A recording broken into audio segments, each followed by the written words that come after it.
Pada suatu musim panas yang indah, Goldilocks memiliki ide.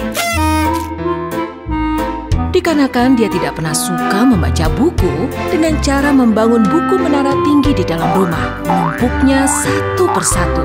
Dia mulai melompati menara tersebut dan mulai bersenang-senang. Melihat kejadian ini, ibunya segera memperingati Goldilocks.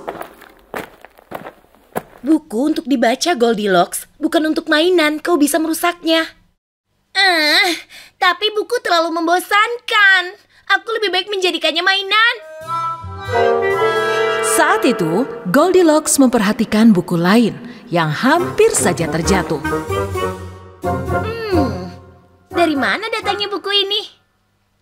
Ketika Goldilocks mencoba untuk menyentuh buku itu, tiba-tiba buku itu memiliki sayap dan terbang menuju ke arah hutan. Goldilocks sangat penasaran hingga ia mengikuti buku itu. Hei, buku terbang! Mau kemana kau? Tunggu! Kemana sih perginya? Di kedalaman hutan, di tempat Goldilocks berlari, terdapat sebuah pondok berwarna putih. Sebuah keluarga kambing yang manis menempati pondok itu. Dan pondok itu dipenuhi dengan buku-buku. Bahkan para tetangga hewan lainnya datang dan meminjam buku-buku tersebut. Ayah kambing tidak dapat tidur sebelum menyelesaikan buku tentang pertukangan. Sementara buku masakan selalu ada bersama ibu. Dan bayi kambing sangat menyukai buku tentang kisah peri yang penuh warna-warni. Itu sangat hebat. Sekarang aku dapat membuat kursi goyangku sendiri. Jadi ternyata memasak sup semanggi hanya butuh 8 menit saja. Namun hari itu, bayi kambing benar-benar sedang sedih karena dia tidak mendapatkan buku favoritnya. Aku tidak dapat menemukan bukuku dimanapun. Aku ingin buku bersayapku.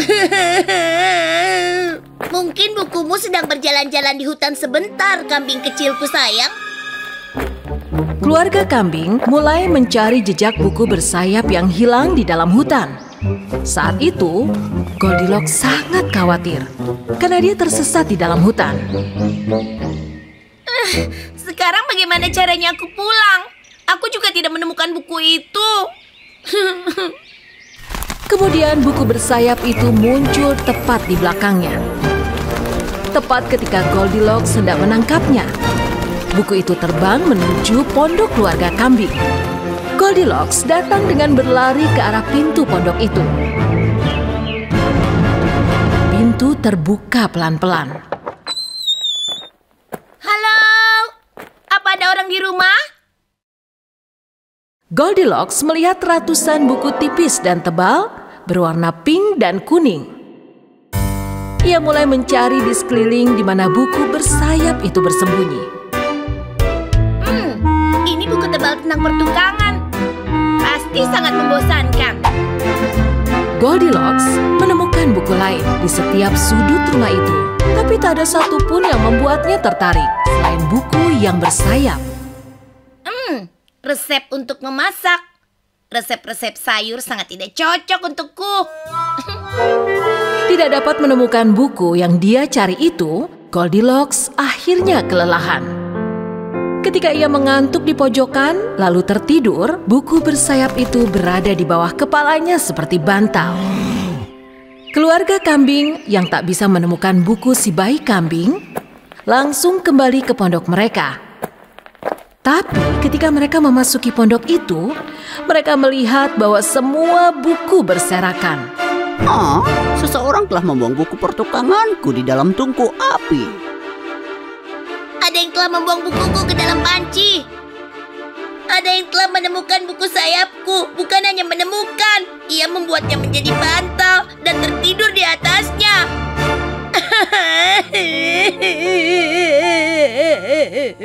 Ketika si bayi kambing menangis, ibu dan ayah kambing segera mendatanginya. Mereka sangat terkejut melihat Goldilocks yang tengah tertidur di pojokan. Siapa dia? Kenapa dia mengacak-ngacak buku kita? Lihat, halamannya jadi rusak. Goldilocks terbangun ketika ia mendengar suara bayi kambing menangis. Kalian, aku Goldilocks. Maaf. Tenang anak kecil, kami tidak akan menyakitimu. Aku hanya mencari buku bersayap ini. Maaf, telah masuk tanpa izin. Buku yang ada di tanganmu adalah bukuku. Aku tidak akan memberikan pada siapapun. Tapi aku baru sekali ini ingin sekali membaca buku. Bayi kambing itu sangat keras kepala. Ia sangat terkejut ketika ia melihat seseorang sepertinya yang melihat buku misterius yang bersayap. Tidak ada satu anak pun yang pernah melihat buku terbang ini sebelumnya. Sepertinya buku ini telah memilihmu. Kau boleh mengambilnya. Anggap saja buku ini hadiah dariku untukmu. Goldilocks sangat bahagia sekali. Ia langsung mulai membaca halaman pertama dari buku bersayap itu. Seketika itu, semua buku di rumah itu berterbangan dan kembali ke posisi semula. Apa semua buku di rumah ini punya sihir juga? Buku tidak punya sihir, Goldilocks. Tapi itu hanya imajinasi kita berkat buku-buku itu. Buku adalah sebuah keajaiban. Hari semakin malam, Goldilocks. Mari kami antar pulang. Ibumu pasti khawatir dengan keadaanmu. Tapi kami belum baca semua bukunya. Tidak ada yang dapat membaca semua buku dalam satu hari. Mulai sekarang kau boleh datang ke sini untuk membaca buku kapanpun kau mau. Keluarga kambing mengantar Goldilocks ke kebun rumah mereka dan mengucapkan selamat tinggal padanya. Goldilocks berlari melewati ibunya dan langsung berbaring di lantai dan segera memulai membaca buku misteriusnya. Goldilocks, kemana saja kau seharian ini, nak? Aku sibuk mengejar buku terbang, Mama. Apa buku itu bisa terbang? Ya, tidak sesungguhnya terbang, tapi itu bisa terjadi dalam imajinasi kita. Sejak hari itu, si anak kambing dan Goldilocks menjadi sahabat. Terkadang mereka saling bertukar buku bacaan. Dan terkadang mereka bertemu untuk membaca buku bersama dan berimajinasi. Kedua sahabat ini menyadari bahwa misteri dari buku dapat ditemukan dalam imajinasi. Dan suatu hari nanti, impian kita dari buku-buku akan menjadi nyata.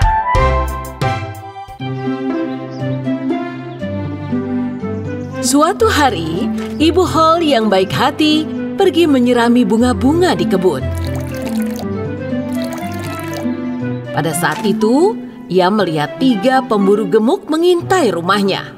Ibu Hall menghampiri mereka dengan penasaran. Hei orang asing, apa yang kamu lakukan di kebunku? Kebun dan rumahmu ini berada di wilayah berburu kami. Itu sebabnya kamu harus mengosongkan rumahmu secepatnya.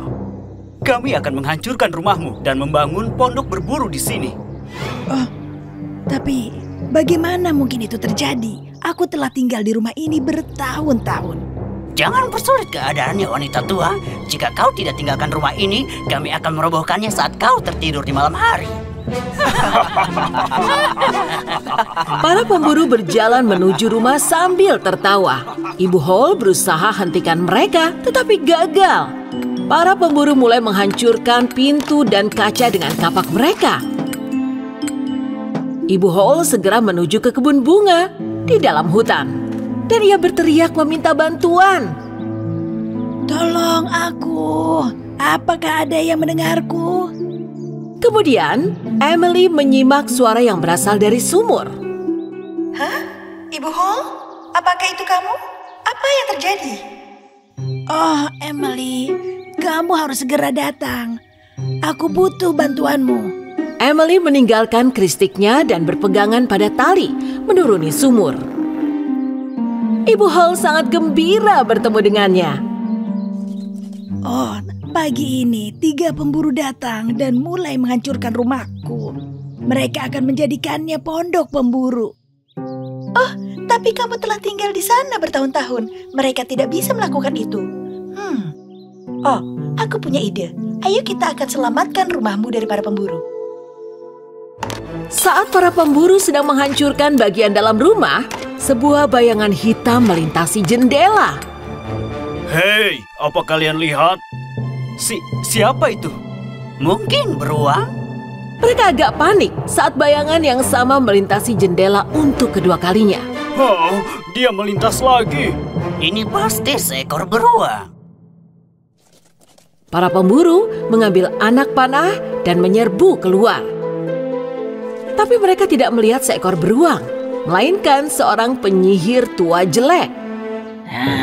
Pemburu, rumah ini penuh dengan hantu dan peri. Pergi dari sini sekarang, sekarang! Para pemburu tidak sadar bahwa penyihir jelek itu sebenarnya adalah Ibu Hall. Tidak ada yang namanya hantu, penyihir tua. Hah. Jika kamu tidak percaya, bencana akan menghampirimu. Aku penyihir tertua di hutan ini. Apapun yang dikatakan Ibu Hall pada pemburu, ia tidak bisa meyakinkan mereka. Para pemburu terus masuk ke dalam rumah dan menghancurkannya. Ibu Hall berkata pada Emily bahwa ia telah gagal menipu para pemburu. Tapi Emily punya ide lain. Sebuah suara menakutkan mulai mengguncang dalam rumah. Saat 3 pemburu gemuk membuang keluar benda-benda dalam rumah satu persatu.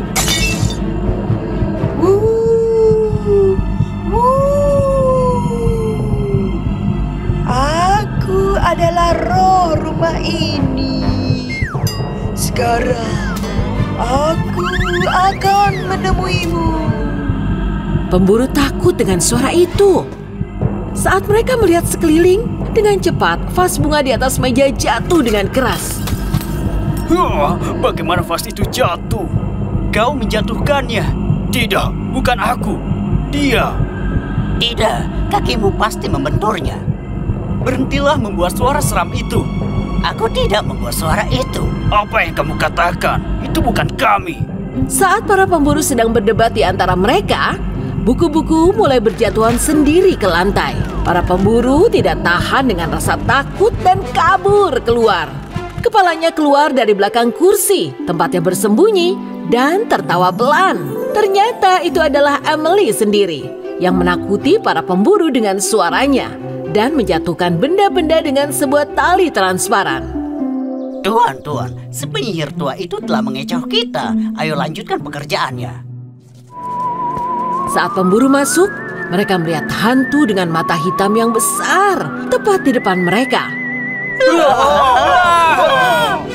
Para pemburu berlari kabur dari rumah. Kaki mereka terjerat, tidak pernah kembali. Ternyata yang mereka kira hantu adalah Ibu Hall sendiri. Para pemburu berlari sangat cepat sehingga mereka tersesat.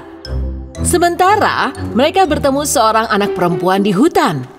Hei anak perempuan, jangan pergi ke arah itu. Di sana ada rumah yang penuh hantu.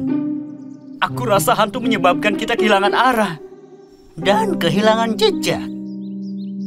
Oh tidak, itu sangat buruk. Maka ambillah kunci ini. Sebuah gerbang emas akan muncul di hadapanmu. Larilah dari sana.